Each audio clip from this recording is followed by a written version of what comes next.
১৯৭১ সালের ডিসেম্বর যুদ্ধক্ষেত্রে পাকিস্তানের পরাজয় যখন নিশ্চিত, ঠিক তখনই শুরু হয় আন্তর্জাতিক কূটনীতি ও সামরিক প্রভাব খাটানোর শেষ মুহূর্তের নাটক। কেন যুক্তরাষ্ট্র হঠাৎ সপ্তম নৌবহরকে বঙ্গোপসাগরের দিকে পাঠাল? কি ছিল এর আসল উদ্দেশ্য? চলুন জানা যাক। ৯ থেকে ১০ ডিসেম্বরের মধ্যে যশোর, ফেনী, কুড়িগ্রাম সহ একের পর এক এলাকা মুক্ত হয়।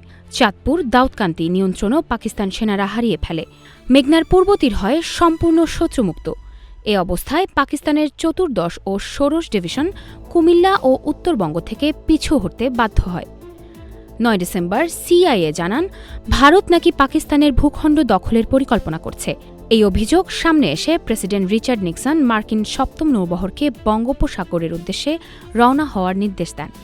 কিন্তু বিশ্লেষকদের মতে আসল উদ্দেশ্য ছিল বাংলাদেশে পাকিস্তানি বাহিনীর পতন ঠেকানো।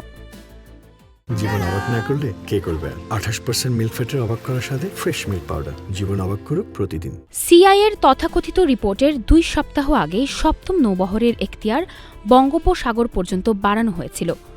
প্রশান্ত মহাসাগর থেকে বঙ্গোপসাগর পর্যন্ত পৌঁছাতে সময় লাগে মাত্র ৪ থেকে ৫ দিন। তৎকালীন মার্কিন জাতীয় নিরাপত্তা উপদেষ্টা হেনরি কিসিঞ্জার তার গ্রন্থে দাবি করেছেন, সিআইএর সূত্র জানিয়েছিল ভারত পাকিস্তানের বিমান ও সাঁজোয়া বাহিনী ধ্বংস করে আজাদ কাশ্মীর দখল করতে চায়। এই যুক্তি নিক্সন প্রশাসনকে পাকিস্তানের পক্ষে আরও সরাসরি অবস্থান নেওয়ার সুযোগ করে দেয়। ৯ ডিসেম্বর ঢাকার গভর্নর মালেক সেনাসহ পূর্ব পাকিস্তান ত্যাগের সিদ্ধান্ত নেন। গভর্নর হাউস থেকে ইয়াহিয়া খানকে ক্ষমতা হস্তান্তরের পরামর্শ পাঠানো হয়। সূত্র মতে ইয়াহিয়া খান প্রথমে পেছনে ফিরতে সম্মত হলেও সপ্তম নৌবহর রওনা হওয়ার খবর পেয়ে সিদ্ধান্ত বদলে ফেলেন।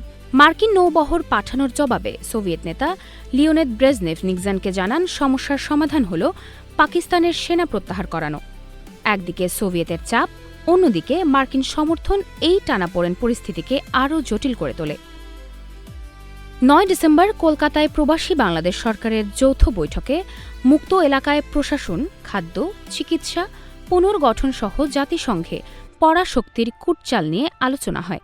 ৯ ডিসেম্বর বিবিসি রেডিও খবর দেয়, জেনারেল নিয়াজি নাকি পালিয়ে গেছেন। কিন্তু পরদিনই ঢাকা হোটেল ইন্টারকন্টিনেন্টালে এক বিবিসি সাংবাদিকের সামনে নিয়াজি বলেন, আমি পালাইনি, আমি সামনেই আছি। যুদ্ধের শেষ পর্যায়ে মানুষ ব্যাংক থেকে টাকা তুলতে শুরু করে এই ভেবে যে পাকিস্তানি সেনারা টাকা নিয়ে পালিয়ে যেতে পারে কিংবা ব্যাংক পুড়িয়ে দিতে পারে। কেউ নগদ টাকা লুকিয়ে রাখে চালের বস্তা বা বাড়ির গর্তে। বাংলাদেশের বিজয় যখন নিশ্চিত, তখনই আন্তর্জাতিক শক্তিগুলো শেষবারের মতো খেলতে চেয়েছিল নিজ নিজ ভূরাজনৈতিক চাল। সপ্তম নৌবহর ছিল সেই কূটনৈতিক সামরিক চাপের প্রতীক, যা শেষ পর্যন্ত মুক্তিযুদ্ধের অগ্রযাত্রা থামাতে পারেনি।